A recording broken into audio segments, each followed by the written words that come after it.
कुरान की रोशनी में सेहत की 3 टिप्स आपको देता हूँ, 3 चीजें आपको बताता हूँ। अगर 3 चीजों पर आपने अमल किया तो इंशाअल्लाहुल अज़ीम आपकी सेहत अच्छी रहेगी। आइए पहली आयत करीमा की तरफ मैं आपकी तवज्जो को मबजूल कराऊं। मिस्र के एक अजीम डॉक्टर ने इन 3 आयतों के जरिए अच्छी सेहत के हवाले से बताया कि अगर इंसान इन 3 आयतों पर अमल करे तो उसकी सेहत अच्छी रहेगी। आइए बताओ पहली आयत कौन सी है। कुरान मुकद्दस में रब ने फरमाया कुलू वशरबू वला तुसरिफू, खाओ पियो और हद से आगे न बढ़ो। दबा दबा के ना खाओ, खाओ जरूर, लेकिन इतना न खाओ कि चलना दूभर हो जाए, इतना न खाओ कि खड़ा होना दूभर हो जाए, इतना न खाओ कि तुम्हारे लिए तुम्हारा बदन भारी हो जाए। नहीं, खाओ जरूर, पियो जरूर, लेकिन हद से तजावुज न करो, इसराफ न करो। पैगंबर रहमत सल्लल्लाहु ताला अलैहि वसल्लम ने पेट के 3 हिस्से के बारे में फरमाया, एक में ग़िज़ा, एक हिस्से में पानी और एक हिस्से में हवा। आदमी इतना खा लेता है कि सांस लेना भी दुश्वार हो जाता है। भूखा रहने वाला नहीं मरता, खा करके ज्यादा आदमी मर जाता है। और मैं आपको बताऊं, सरकार सल्लल्लाहु अलैहि वसल्लम ने सेहत के लिए क्या इरशाद फरमाया? फरमाया रोजा रखो और सेहतमंद हो जाओ। रोजे को सरकार ने सेहत का जरिया बताया। आपको मैं बताऊंगा तो हैरत होगी, मुसलमान खजूर नहीं खाता, भजिए खाता है, वड़े खाता है, समोसे खाता है। खाओ खजूर। और आपको बताऊं, बहुत सारे मारवाड़ी, बनिए, गुजराती शौक से खजूर खाते हैं, बल्कि खजूर की मंडी पर कब्जा ही उन्हीं लोगों का है, और मुसलमान खजूर नहीं खाता। पैगंबर रहमत सल्लल्लाहु ताला अलैहि वसल्लम के हवाले से उम्मुल मोमिनीन हजरत आयशा सिद्दीका रदियल्लाहु ताला अन्हा फरमाती हैं, हमारे घर में एक महीना ऐसा गुजरा है जिसमें कोई चीज नहीं थी। ये उम्मुल मोमिनीन कह रही हैं, खाने के लिए कोई चीज नहीं थी, हम 2 काली चीजों पर पूरा महीना गुजारते थे। 2 काली चीजों पर। पूछा गया वो 2 काली चीजें कौन सी? तो उन्होंने कहा खजूर और पानी। मेरे प्यारे आका सल्लल्लाहु ताला अलैहि वसल्लम के प्यारे दीवानों, जो ग़िज़ा खाने की है, मुसलमान वो ग़िज़ा नहीं खाता। मुसलमान उन ग़िज़ाओं की तरफ टूट रहा है जो ग़िज़ा मुसलमान को कमजोर कर दे। तो कुरान क्या कह रहा है? कुलू, खाओ, वशरबू, पियो, वला तुसरिफू, और इसराफ न करो, हद से तजावुज न करो। तो खाने के अंदर भी एहतियात बरतो। भूख बाकी हो छोड़ दो,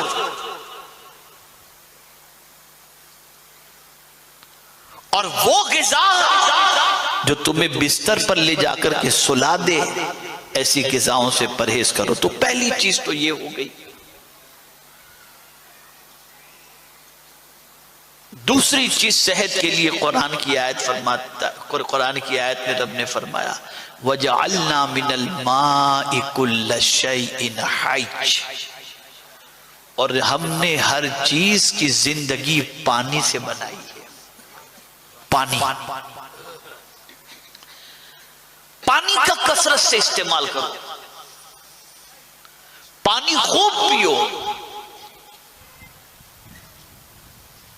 और पानी पीने के अंदर आप सुस्ती का मुजाहिरा न करो, बल्कि पानी पीने की एक सुन्नत भी बता दूं।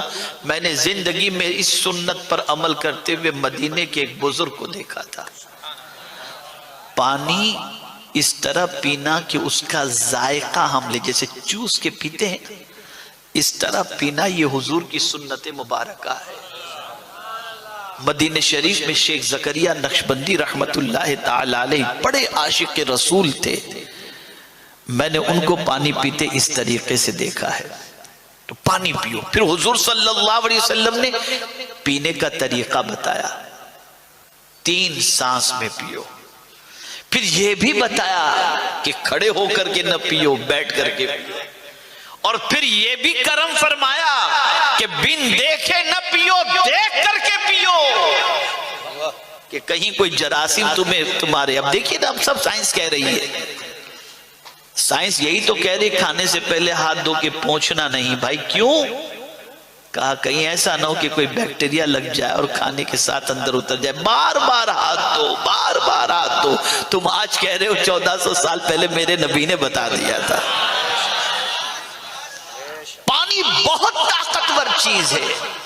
और ये बताऊं, जो स्विमिंग करते हैं, तैराकी जिसको कहते हैं, बड़े ताकतवर होते हैं।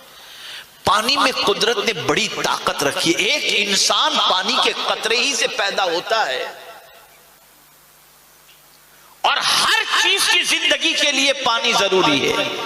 और पानी की भी एक किस्म नहीं है, पानी की इतनी किस्में हैं कि आला हजरत अजीमुल बरकत इमाम इश्क़ मोहब्बत ने कई किस्में गिनवा दी हैं पानी की, बेशुमार किस्में। और हर पानी की अलग अलग किस्में और अलग अलग हर पानी की मुख्तलिफ किस्मों के साथ उसकी तासीर के बारे में बताया गया। आप देखिए मेरे प्यारे आका सल्लल्लाहु अलैहि वसल्लम के प्यारे दीवानों, यहाँ का पानी आप पीजिए, बिस्लेरी का पानी पीजिए, दूसरे पानी को आप पीजिए, उस पानी में इतनी ताकत नहीं होती कि आप उस पानी पीने के बाद खाना न खाएं तो आपको चल जाए, ऐसा नहीं हो सकता। लेकिन मैं आपको पूरे यकीन के साथ कहता हूं, अगर कोई शख्स आबे ज़मज़म पी ले तो आबे ज़मज़म में इतनी ताकत है कि कई सालों तक सिर्फ आबे ज़मज़म पीकर वो जिंदा रह सकता है।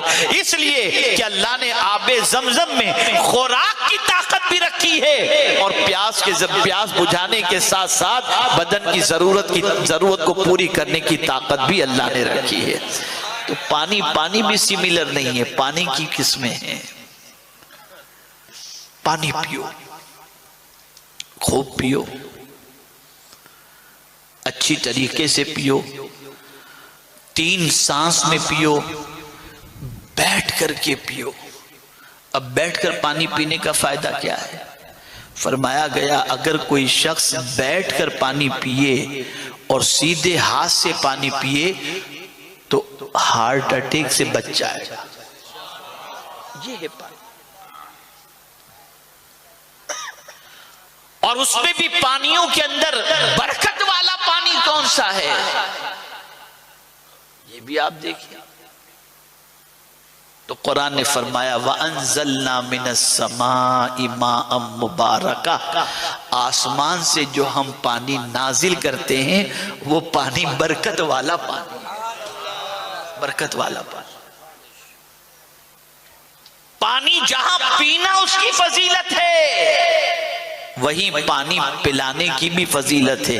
आला हजरत अजीमुल बरकत इमाम इश्क़ मोहब्बत से किसी ने सवाल पूछा कि मुहर्रम के महीने में जो पानी की सबीलें लगाई जाती हैं, क्या इन सबीलों को लगाने से कोई फायदा है? तो आला हजरत अजीमुल बरकत इमाम इश्क़ मोहब्बत ने फरमाया अगर सबील लगाने वाला इस नीयत से सबील लगा रहा है कि अल्लाह की रजा के लिए मैं ये सबील लगा रहा हूँ ताकि प्यासे अपनी प्यास को इस पानी के जरिए बुझाएं, तो मेरे आका सल्लल्लाहु अलैहि वसल्लम इरशाद फरमाते हैं कि एक सहाबी सरकार की बारगाह में हाजिर हुए। वो सहाबी ने अर्ज किया कि हुजूर मेरे गुनाह बेपनाह हो चुके हैं, हद से ज्यादा मेरे गुनाह हैं, सरकार मुझे कोई नुस्खा अता फरमाएं।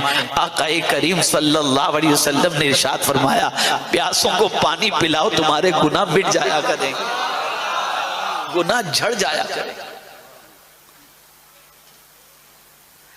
अरे एक प्यासे कुत्ते को पानी पिलाने की वजह से एक आवारा औरत की मौला ने बख्शिश फरमा दी। ये पानी का फायदा। बहुत सारे इलाज बीमारियों के कहिए और चीजों के कहिए, वो पानी के जरिए ही होते हैं। आप कुआं खुदवा दीजिए, आप कहीं नल लगवा दीजिए, आप मुसलसल किसी को पानी पिलाइए, आप मस्जिद के लिए हौज बनवा दीजिए, आप कहीं कुआं खुदवा दीजिए, कहीं इसी के साथ साथ आप जो है वो बोरिंग करवा दीजिए। इसके जरिए आपके प्रॉब्लम सॉल्व हो जाएंगे। इसलिए कि पानी बहुत ताकतवर चीज है, दीनी एतबार से भी दुनियावी एतबार से भी। आप सोचें, मौला अली करमल्लाहु ताला वजहुल करीम की बारगाह में एक शख्स हाजिर हुआ। उसने अर्ज किया कि मुझे भूलने की बीमारी है, याद नहीं रहता, कोई नुस्खा अता फरमाए कि मेरी मेमोरी शार्प हो जाए। तो ये नहीं फरमाया मौला अली करमल्लाहु ताला वजहुल करीम ने बादाम खरीद ले और खा, उससे तेरी याददाश्त अच्छी हो जाएगी। नहीं, इरशाद फरमाया तेरे पास तेरी बीवी के मेहर की जो रकम हो ना, उस रकम से शहद खरीद ले, दूध खरीद ले, और दूध और शहद के साथ बारिश का पानी मिलाकर तो उसे पी ले। मेहर की रकम से दूध खरीद, मेहर की रकम से शहद खरीद, और फिर बारिश के पानी में मिलाकर इसको तू पी जा, तेरी मेमोरी शार्प हो जाएगी। वो शख्स सुनकर के मौला अली करमल्लाहु ताला वजहुल करीम से निकला। जैसे कुछ आगे बढ़ा, एक साहब मिले। कहां से आ रहे हो? मौला अली के पास से आ रहा हूं। क्यों गए थे? गया था, मेरी याददाश्त बड़ी कमजोर है, भूलने की बीमारी है, तो इलाज के लिए गया था। क्या इलाज दिया तुझे उन्होंने? कहा ये मुझे फरमाया कि मेहर की रकम से दूध खरीदो, शहद खरीदो, और जो है वो बारिश के पानी में मिलाकर पी लो, तुम्हारी याददाश्त मजबूत हो जाएगी। कहा कोई कुरान की आयत भी इस पर दलील में मौला अली ने पेश किया? यूं ही कह दिया। थोड़ा सा उसे तजस्सुस हुआ, कहा चलो मौला अली से जाके पूछ लूं कि हजरत इस पर कोई कुरान की दलील है या नहीं। गया मौला अली के पास, अर्ज करता है हुजूर आपने 3 बातों का फरमाया, वो तो अपनी जगह पर है और आपके हुक्म पर मैं इस पर अमल भी करूंगा, लेकिन इसके फायदे का जिक्र कुरान शरीफ में है। कहा हां बिल्कुल है, बिल्कुल है। मेहर की रकम ये इतनी बरकत वाली रकम होती है कि मैं आपको बता नहीं सकता। कुरान मेहर के बारे में फरमाता है वआतुहुन्ना उजूरहुन्ना, और शहद के बारे में कुरान कहता है फीही शिफाउल लिन्नास, इसमें लोगों के लिए शिफा है। और दूध के बारे में कुरान कहता है लबनन खालिसन साइगल लिशारिबीन, और पानी जो बारिश का है उसके बारे में मौला फरमाता है वअंज़लना मिनस समाई माअम मुबारका। तो तीनों पर, चारों पर अल्लाह की आयत मौजूद है। वो सुना और गया, और उसके बाद उसने शहद भी खरीदा, दूध भी खरीदा, और बारिश के पानी से मिलाकर के उसने पिया। कुछ ही दिनों के बाद उसकी याददाश्त इतनी तेज हो गई, एक बार जो सुन लेता था फिर वो कभी भूलता ही नहीं था।